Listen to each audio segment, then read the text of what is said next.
child can name what they feel, they learn to understand it rather than fearing it. Welcome to Little Hearts and Love, the space where we nurture feelings, one heart at a time. I'm Eva Maria. Today we are going to talk about something very, very, very simple, yet powerful, teaching children emotional vocabulary. And I'm joined by Mr. Jerry Chiwanuka, a parent of 4. I'm so glad to have you here. Nice meeting you, Maria. It's a pleasure. Why should children be taught emotional vocabulary? Yeah, thank you. This is a communication language that needs to be taught to children right from the early stage. Because without this trait of good communication, then you cannot have a good life. People will always misinterpret you. And you learn it, your words will land you into problems, because what we say normally has a profound effect. So that's why it's very important to train our children to have that emotional vocabulary right from the infant stages. At what age should these children be taught emotional vocabulary? Yeah, it should be as early as possible. This age where children start throwing tantrums, maybe around 1-2 years there. So that's when they think they have a sense of decision making in the family. They think that by maybe throwing tantrums they'll be heard, or by expressing anger, then they will show that they have made a point. So at such an early stage, we need to be really very careful in teaching the children how to express their vocabularies in a more gentle way, more realistic way, but a humane way. I was listening to some story, and men were complaining that we women think you are supernatural. We want you to name our feelings rather than telling you that you've done this and it has made me feel angry. Is it because some of us are not taught from childhood? Yeah, what you're speaking about actually is a very important topic, in that this is the role of parents mainly. Some parents throw these duties to teachers at schools, but it's also it should be a family kind of responsibility, ensuring that because the men were once children and the women were also once children. So it's also a culture, it has some cultural connotation in that in some cultures they think that maybe men have a higher say over certain things, decision making and things like so. That's why these days the aspect of gender equity and gender equality stresses the fact that there should be equal decision making and equal participation decision making, even at household level, between men and women, that they should be able to listen and understand each other, not necessarily overimposing your personality or your gender on the other. How does labeling these emotions help children manage them better?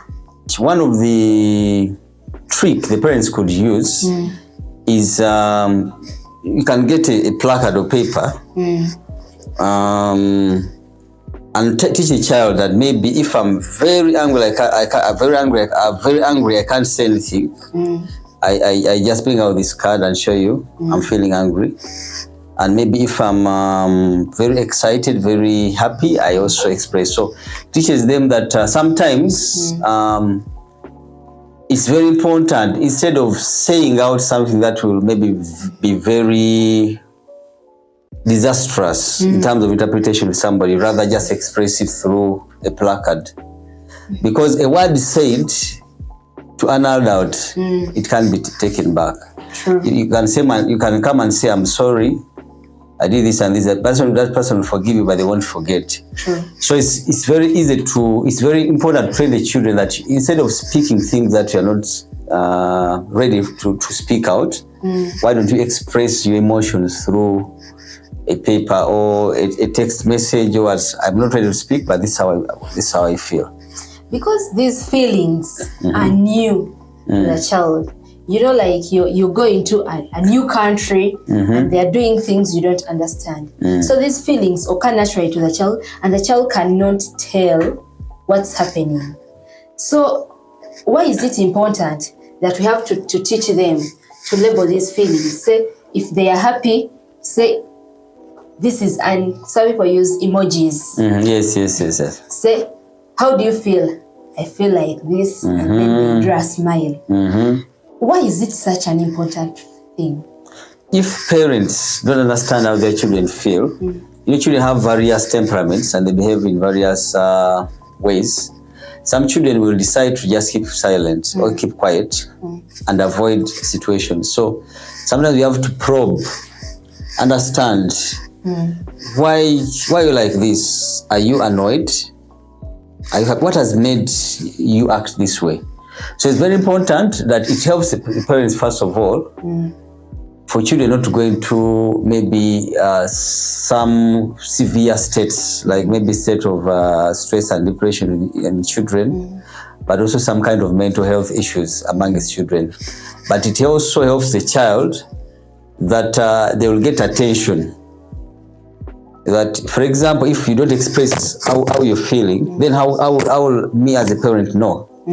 So it is mutual to both parents and the children. They have to understand how to communicate effectively in that regard. Sometimes abaana tebategeera kigenda maaso. You just see them maybe acting weird. Kiki ekituukawo mu bulamu bw'omwana if this child does not have words to explain what they feel? Omusingi omuzadde gwaguzimba okuviira ddala ng'omwana akyali muto. Obuto obviously buli relative. Naye okuviira ddala ng'atandise okwogera n'omanya nti bamanyi okweyisa, mu Luganda bagamba okweyisa obusolosolo. Beyisa mu ngeri etategeerekeka bulungi. Oluusi basungwala ne bagwa wansi, oluusi n'asanyuka nnyo ate n'ayitawo. Naye kati gwe omuzadde ky'olina okuyamba omwana okuviira ddala nga muto n'omanya nti tugambe nina mutabani wange omuto bamuyita Jason. Okay? Wali ebintu byakola. Naye kati ng'omuzadde, for example, ng'asungwadde nnyo neyeekaabya nnyo, n'alowooza nti mu kukaaba ennyo, that's an expression of nti omuzadde ajja kuwulira nti anyiize nnyo. So nga ate nze ne bw'okaaba ennyo kiyinza obutankolera nga ki ekikaabya. Ngamba, what is the problem? Maybe nafunye wundu here. Tell, that's why you can speak. So ngezaako okusomesa abaana bange ogamba nti you speak. Okay, to me it's an offense not to speak. Because first of all, abantu bamanya buzibu ki, what is the problem with you? Naye n'ekirala, oyinza okusuula abantu nawe oyinza okweretera emitawaana, tugambe oli mulwadde, naye totayogera nti ndi mulwadde. So how do you expect abantu okumanya nti oli mulwadde? You getting it? Yeah. You tell them that I'm sick.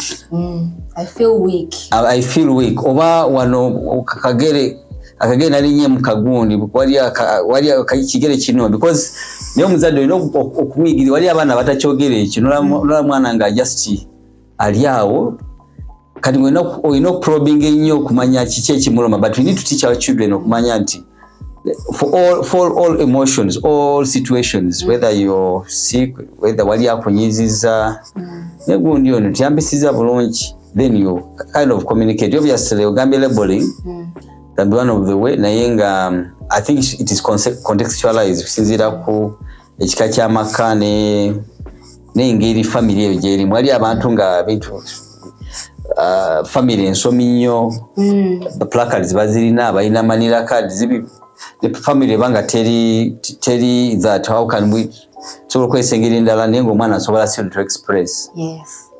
How can parents teach these emotional words through maybe play, stories, or even daily routines? For example, you say in this family This child got such a problem. He didn't speak, and it was severe malaria, and maybe he died. So omwana okigenda musigala muwondi kwesitayogera kivaamu kino. Olala okweta kasitoyi n'ogamba nti ono omwana yasunguwala nnyo ne bamuwa emmere n'agigaana, abazadde ne bagamba kale tugenda kuddayo kweme n'asula ebiro bibiri nga talidde. Kibayigiriza nti irresponsible use of anger is bad. So it's just using some also emotional intelligence in delivering the vocabulary intelligence. What are some of the simple words or phrases that parents can start using at home to help children understand emotional vocabulary? I think it is contextual from home to home or from family to family. But for example, you can train the children words like I'm sad or I'm not happy with that. Because sometimes parents think that they're always right, but that's not the case. You can teach the children to say that, Dad, I'm not happy with what you've done. So they express. A child telling you, Dad, I'm not happy with what you've done. Based on our culture, it's like talking back to your dad. How can we manage that? It all starts from how you are raising because each family is unique. But if you start it right away, then the children can know that even they can tell you, Dad, I demand an apology from you. Wankuba kibooko nga sinzi yabadde akoze kino ekintu. Bawamba mpayiriza. Yes. So it is very possible, but it takes the mother and the child and the father to agree that these children are part and parcel of the family, and they're members of the family, so they are stakeholders and they need to make decisions. They be the decision makers together with you. I have seen families. This particular daughter went and told her mama, like, Mommy, every day you look so smart, but today, biganye. And then the dad was like, how can you tell that to your mom? What would you tell such a family? What the families need to know,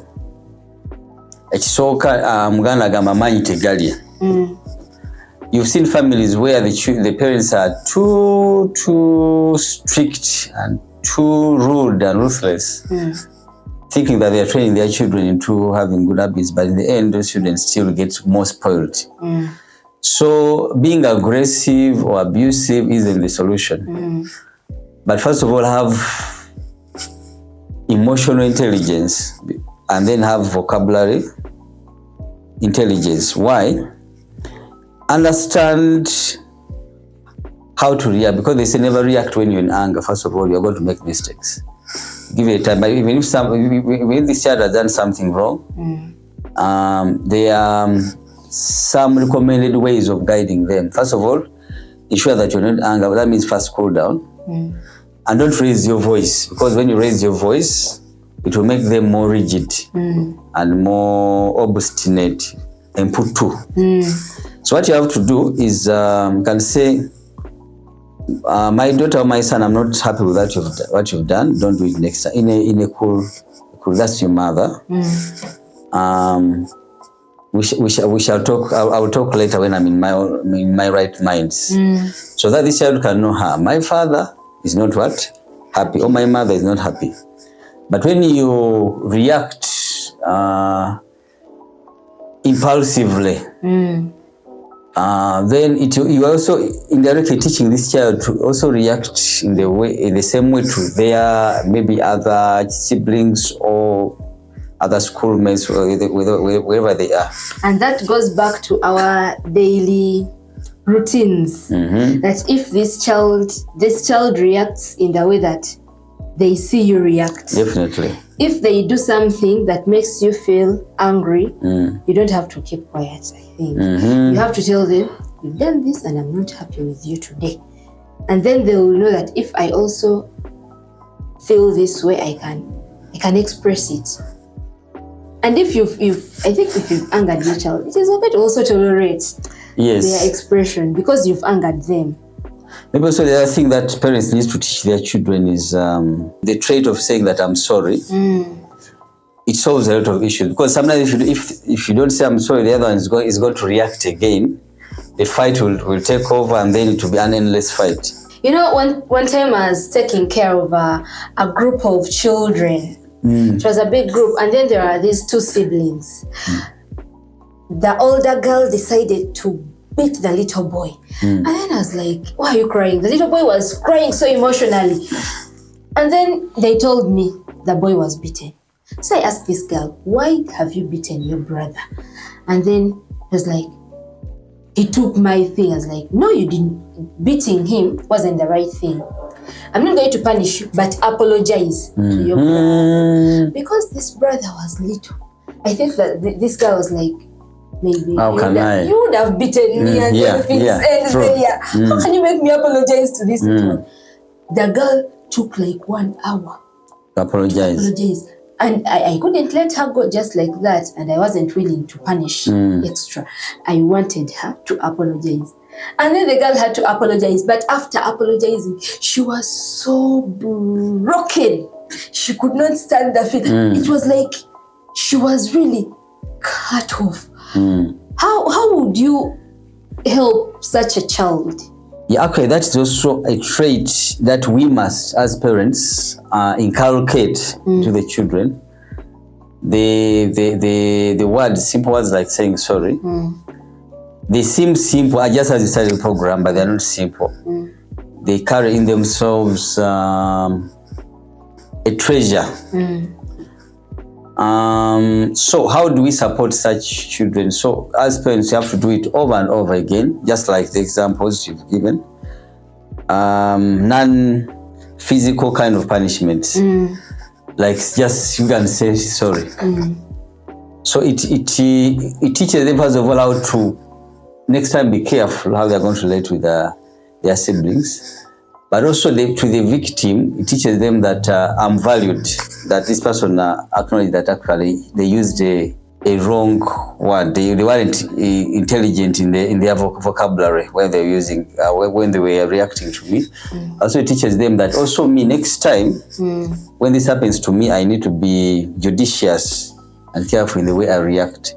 Also teach them not to be violent, that we don't solve disputes with violence. So you kind of teaching them to be good peacemakers, peace builders. All the society needs peacemakers rather than people that are going to cause conflicts or people that are going to break the peace. You are someone that has traveled to how many regions of the country so far? I think all regions. All regions. Implying that you've interacted with almost all cultures. Yeah. How does culture or family background influence how children express their emotions? I think the many studies that have been done on the topic, so there are kind of multiple factors that contribute to that. I cannot say that it's totally culture, because culture is also a trick. Family habits are grown over a period of time, like from generation to generation to generation to generation. So for example, if a child grew up seeing the father or mother using abusive words, or whenever they do a small mistake, they're beaten, it's the same thing they're going to do when they are wronged. So the chain will continue over and over again. So I don't really believe that this can't be broken, but I think the parents have to be educated that it's not about physical punishment, but also there's what you call emotional abuse, when you haven't used the physical violence, but emotional violence, when the mother or the father or anybody can just abuse the child. So they're also expressing non-emotional vocabulary use, because you have to be very selective in the words that you use when somebody has wronged you. Actually, you may be very right, but you have to be very judicious in the selection of the words, just being emotionally or vocabularily intelligent, but also you need to understand that this is a human being, and we don't solve problems by fighting, but sitting down and see how to solve this big dispute. So the children normally learn from their parents, and you see that now that's how it develops into a family or culture thing. That's you find that this so and so culture, such and such a culture, they do this and this, but sometimes it starts from one family, then it builds on like that. But we can break the chain, and this is our time. How can teachers or caregivers, children stay in our homes, but there is a time they will leave our homes, even at a young age, and then they go to school or they go to caregivers because we have to work. How can these people help children learn emotional vocabulary in their learning spaces? Yeah, first of all, the teachers or caregivers themselves have to be trained with emotional vocabulary, in that they're interacting with a diverse groups of children coming from various backgrounds, family backgrounds. Some of them, they came at home when they have been abused or they have been beaten. Some of them haven't eaten, so they are reacting. Their behavior is just reactionary to what they have gone through. Some of them, their parents are drunkards, and so you have to be very emotionally trained to see how to handle these children case by case. For example, you should, because I believe a caregiver, if maybe the teacher, the child teacher ratio is normal, we believe that each teacher should understand the various characters and traits of their children. So if a child behaves in a weird way, you have to really probe and understand why are they behaving such a way, and yet every day they're not behaving such a way. Maybe this child, from nowhere they're becoming too naughty, or they're becoming too shouty. So you have to understand, and maybe you can ask them or ask their parents, this child today has behaved so and so, like so and so. So what's the problem? So you have to understand, you have to keep track record of that. So, but also, it also comes in that when the caregiver themselves, they don't know how to control their emotions. Maybe they have had family issues at home with them, maybe with the husband or their sibling, wherever they come from. So some of them transfer as a way of offloading their emotions to the children. So you have to understand that when I'm dealing with the children, I have to be emotionally sober, and I have to choose my words carefully so that they don't hurt the children. Let me give an example. When I was in a baby class, actually 2 weeks ago, I went and visited my nursery teacher, Auntie Rose. She's still there. I studied at Naguru Infant Primary School. She's now old. She's 79 years, but she doesn't recall us. But nevertheless, I went and paid a visit.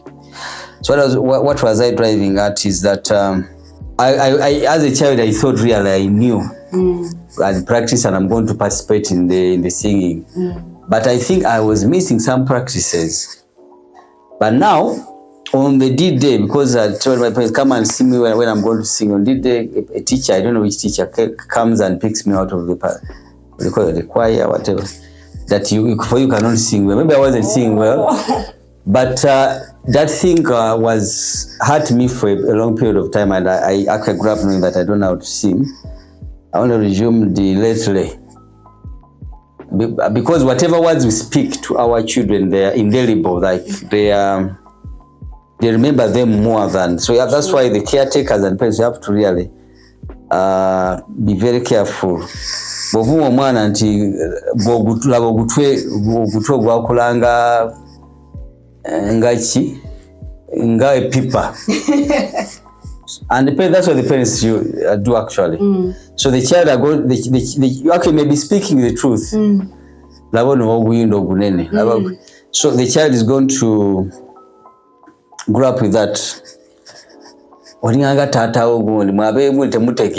that. So they are going to, it's going to affect actually their well-being and their self-esteem. Self-esteem, but also they won't perform well in class, because just imagine if a child is humiliated maybe in the class or what. So we have to be very careful at whatever words we speak. But also even the Bible, I think, tells us to be careful in our words, because I think Peter says that a spark of tongue, the tongue is just like a spark of fire that can set ablaze the entire forest. Yeah.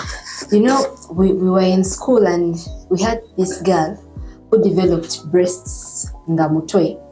I think yafuna amabere ne gagejja nga alinga 11 years. Kakati bwe gagejja, one time teacher yali asomesa nga ayogera, and then this particular teacher was like, kiraba ebibere. From that time omwana n'akyusa ne posture nga akola bwe bati ekifuba to hide the breasts, and then this girl was not proud of her body because of those 2 words from the teacher's mouth. That is true. We teachers and parents and anybody that interact with children, that's why we have what we call child protection policy, and we have really, both in the church, whether at school, where we have to safeguard the children against emotional abuse, against physical abuse, against sexual abuse and harassment, all forms of abuses, because this can affect their entire life and can either ruin their life. So it all starts with our reckless kind of speaking. Yes. As we finalize, what's that one step every parent should start taking today to make their child more emotionally aware and confident? Yeah, I think it begins with us, the parents. You know, the children, the best lesson to the children is by seeing. They observe. They observe what we do, how we relate with them. So it doesn't make, whatever I'm speaking here, I practice it. Even if you went and talk with my children, they tell us there's a way our dad handles us. I avoid to my highest degree, I avoid using speaking when I'm annoyed. But even if I'm annoyed, I'm very careful at what I speak, but also the way I speak it. So the parents, you need to be very careful. Don't speak when you're annoyed, but to understand that whatever you speak is indelible. In other words, it's permanent. It's going either to build this child or to break the child. So you have to be very, very, very careful with what we speak. All of us, in one or the other, may have been hurt by the people that have been taking care of us, especially when you see a child. The people that are most culpable are the teachers and the parents, and then the caregivers, and anybody that interacts with the child. Could be the aunties, the uncles. Culprits. Yes. But you look at children that really grow up, become very important children. You're going to realize one common factor. Either very strong in leadership, either very strong in business, or very strong in academics. Their background, the way they have been nurtured, also being so in self-esteem, especially when it comes to leadership and what, these children, we are groomed to have self-esteem. I can give an example. When I was still young, I belonged to 2 clubs. In primary, I belonged to the Youth Alive Club. And second, I joined the Straight Talk Club. And I was an active member, and our club actually was one of the best clubs in the country. But one of the things they used to tell us is having self-esteem. And I developed that to not to allow any form of abuse, but also to understand that people have to respect the children's rights, your child to express yourself, but also people have to interact with you in a friendly way, because that built me. I wouldn't be assertive, because also they taught us how to be assertive. You cannot be assertive when you're you have less self-esteem. So the only way to be assertive is, you know, that I was wonderfully and fearfully made by God, and I can express my feelings, I can interact, I understand who I am, so even if you abuse me, it doesn't hurt me. But also I don't allow you to go unpunished, because so they told us reporting mechanism. If maybe children should know where to report. Sometimes it is the parents or the caretakers who are victimizing them. So they should have reporting. Where do they report? Reporting mechanism and channels. Where do they report? For example, when their parents are the one that are abusing.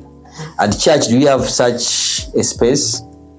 At school, do you have such a space? Maybe the child is saying, for me, I'm not comfortable with this teacher because of reason A, B, C, D. If it's the parent now, how do counselors, how do get the social support to support this child? Thank you so much.